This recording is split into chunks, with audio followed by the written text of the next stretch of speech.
Now it is my honor and privilege to introduce tonight's first speaker. I'm not going to go through his many amazing credentials. You have their bios in front of you. Many of you who have graduated from Berkeley, you already know him. He is the professor. He is the former interim dean. He has been awarded teaching awards and awards for writing the most influential work on legal research, a video series on video research. But one thing that to me is the most important thing about Professor Berring is I have known him for 10 years. And even though I took one of his classes, and at that time he had two of his co-instructors mostly teach the class, he has always been there to support me. An inspired moment remains just that, if you don't have the right support. So when I decided that I wanted to go on this journey, he was one of the first people I reached out to. And over the course of my law school life, I had always reached out to him, kept in touch, and I had always kept him in the loop of what I was doing.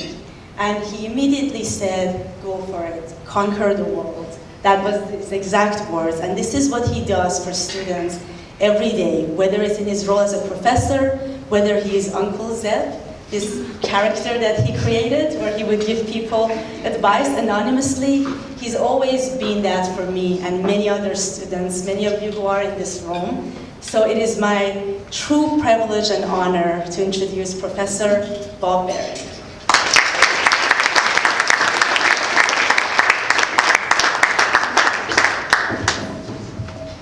So I'm here to teach a doctrinal law course.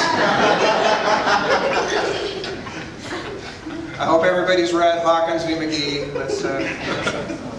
This is a real privilege on a couple of levels. Those of you who are Berkeley students probably had to hear my orientation speech, which I've done for a number of years. And the purpose of that speech really is the purpose of what Nikki tries to do. It's a revenge speech, because when I came to law school, like many other passages in my life, I felt like I'd walked into the middle of a movie. And everybody else knew the characters and the story and the background, and I was the only lughead who didn't get a thing about it. And I struggled through that. And I discovered as I went along that law school actually is structured that way. And that a lot of people were feeling just the way I was feeling. I didn't have any lawyers or judges in my family.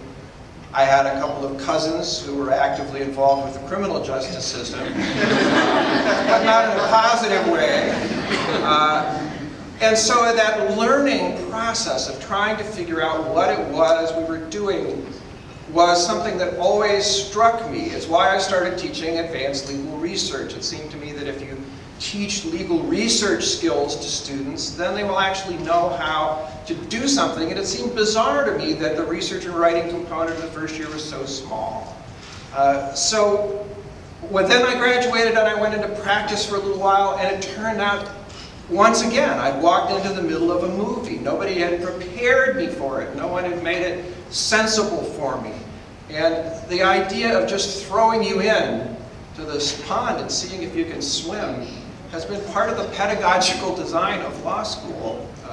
We have argued about it, talked about it. Right now the faculty at Berkeley is trying to figure out how should we change it. As you probably know, the bar associations, the California Bar Association and the American Bar Association are changing the accreditation standards to say do more experiential learning, get people into externships, get them out into the world. It's a reaction not just from Nikki being the senior associate working with the first years, but from partners, judges, corporate counsels, people in public interest areas. They want folks to know what they're doing. They want people to understand. So that point of transitions is so important.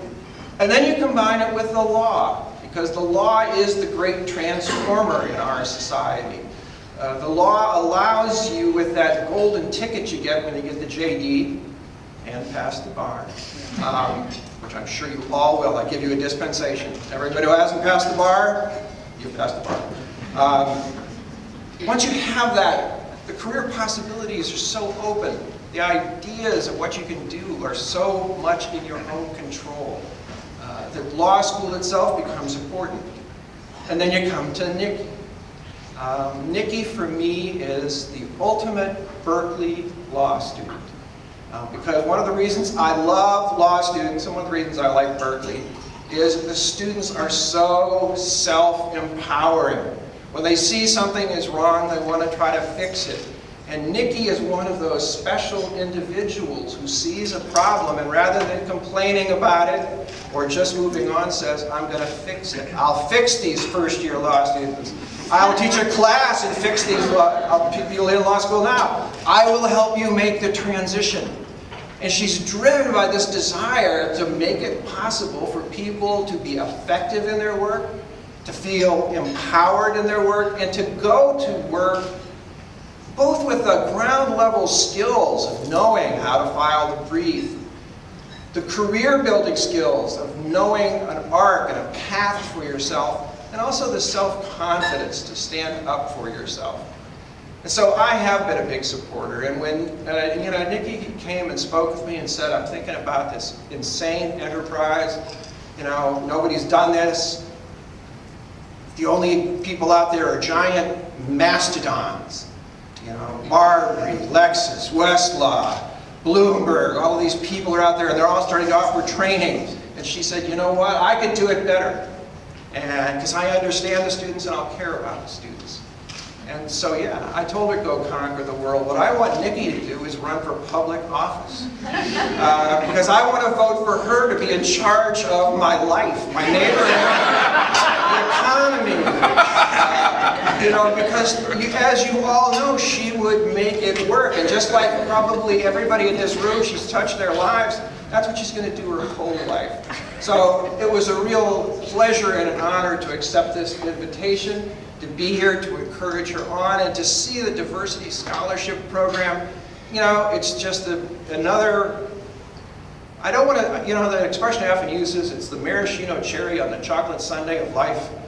But I think she's got a whole lot of more chocolate sundaes. But this is one great maraschino cherry. So I'm proud to be here. I congratulate all of you. And enjoy this view, folks. Thank you.